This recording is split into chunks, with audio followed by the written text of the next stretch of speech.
The next thing, you didn't ask this one, but the people say Wahhabi. Catch yourself before you say that. Stop yourself. The other word I told you is the Arabic word, so is this. It means to bestow, to give. Al-Wahhab, if you say Al-Wahhab, you must be very careful now. You just said Allah's name. Allah is Al-Wahhab.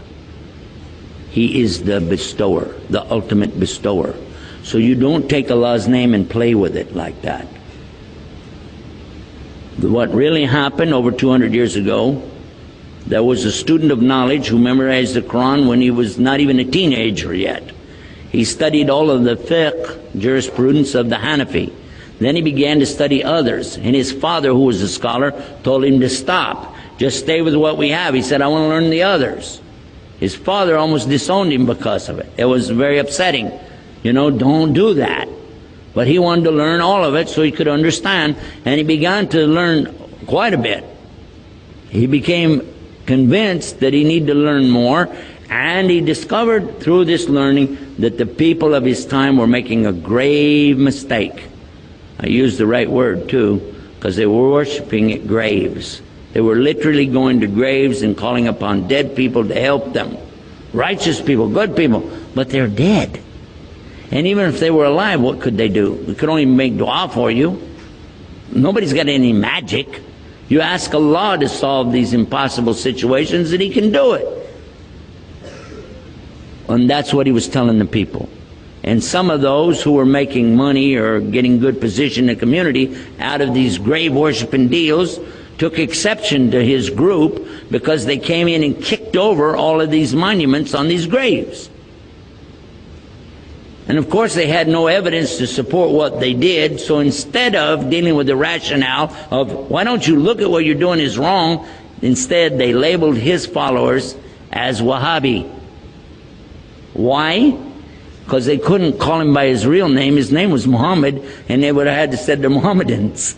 And no Muslim would do that anyway. So they call him Wahhabi because his father was Abdul Wahhab. So he was Muhammad ibn Abdul Wahhab, and he wrote a book called Kitab al-Iman.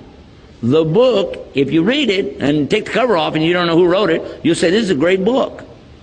It's very good about the belief in Allah, He's one, and the teachings that come with it. It's kind of like a workbook. It just has a few verses or something, and then tells you to go look up the rest of it. And it was given to some scholars who were attacking and saying, these Wahhabi people, so and so on. So what do you think about Kitab al-Iman? It says, it's a bad book, don't read it. It's okay. So they gave him the book without the cover on it. Didn't tell him. This is a scholar. I'm not going to tell you who. Big scholar. Current.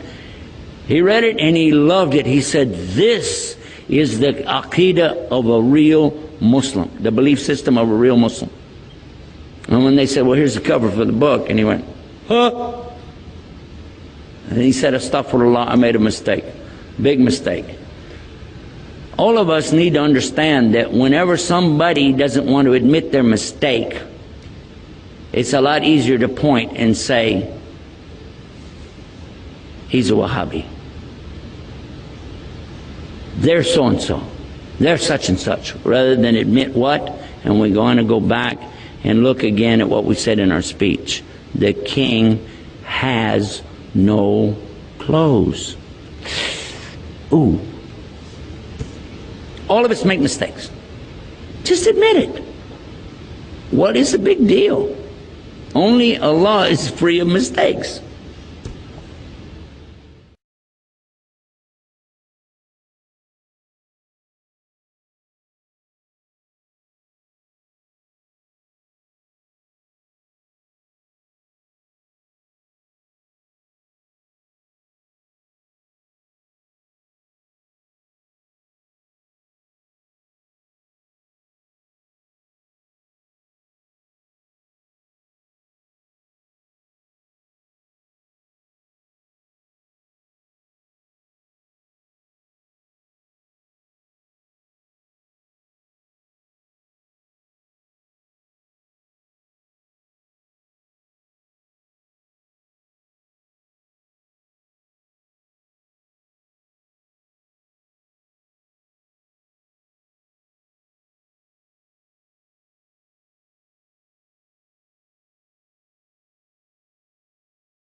The last one you asked me about was what advice do you give to a person who's not even a Muslim? Well, the advice is something that I think Muslims are pretty good at giving to everybody, but especially I want to give the advice to somebody who's not Muslim. First of all, don't accept Islam until you know what it is you're accepting. Don't jump in, because jumping in, you could jump back out.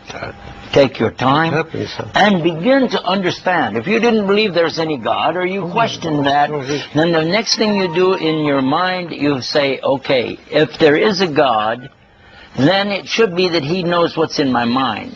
So let me begin there. Before I go to the website, before I go to the library, before I go anywhere, let me go to my own mind and say, okay, God, if you exist, then you should be able to read my mind. And here's my challenge. Guide me. Guide me. Because this is what we need. If there is a God and we need to do something, who should tell us what to do? Only Him. So just in your own mind, in your heart, clean out your heart, get rid of the prejudice. Anything that you heard about Islam or any religion, throw it.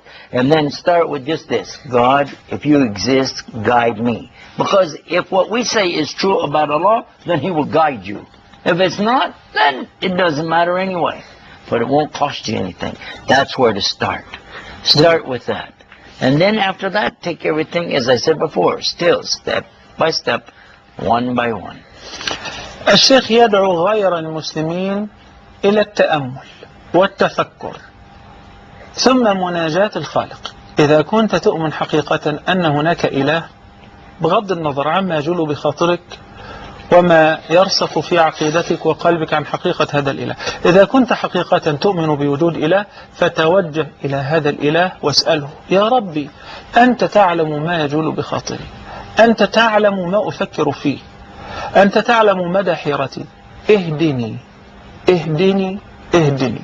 ثم يقول: لا يكفي أن تقرأ خبر ولا أن تطلع على صفحة على الإنترنت حتى تشهر إسلامك، ولكن لابد أن تتعلم وتعرف الكثير والكثير عن الإسلام. ويدعو جميع غير المسلمين إلى أن ينبذوا كل ما يسمعونه من أكاذيب ومن أباطيل عن الإسلام والمسلمين، ويتعاملوا مع الإسلام ومع عقيدة التوحيد بذهن صاف خالي. حكم عقلك، فكر، استخدم ما منحك الله عز وجل به من وسائل ومن أدوات حس، سوف تهتدي، سوف تهتدي.